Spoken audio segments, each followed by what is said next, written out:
Hello everyone, AM&C Tech here.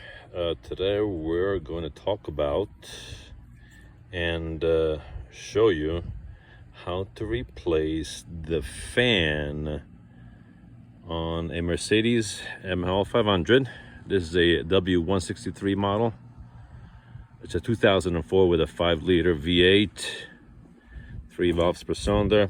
As you can already tell, I already pulled the old fan out, and this is actually a very straightforward job. You shouldn't have it really any complications replacing this fan. You disconnect the battery first, the negative or the ground back there, and then you swap the unit. There isn't much to it. As you can see, the hardware, it's all here. There's these 2 retaining bolts with clips.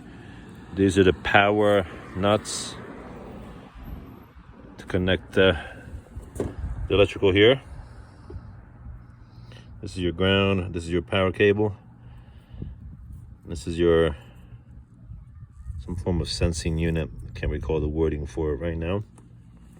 This is the clip for that to cover the power. This all connects right on top of the fan here. And then you have these 3 retaining clips on the bottom. Now these 2 bolts connect the fan on the bottom here. And then these 2 teeth, essentially, if you will, they hook up right, I don't know if you can see it, right in here. You see it? 1 and 2. Now, troubleshooting this fan. This fan is essentially activated by 2 switches. The one is your water temperature switch, which, if I'm not mistaken, is this one right here, and the other one is the pressure switch located inside of the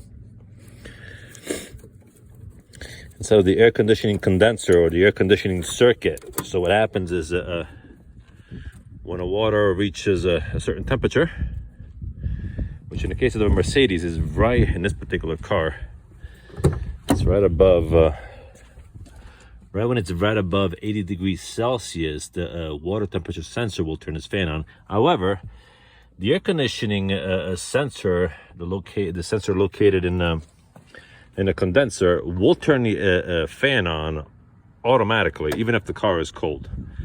So that being said, if you turn the AC on and the fan is not spinning, now it could be 2 things. Either the fan failed or the switch is not working. But if the car reaches temperature and the fan is still not coming on, then it means what has failed is the fan right here.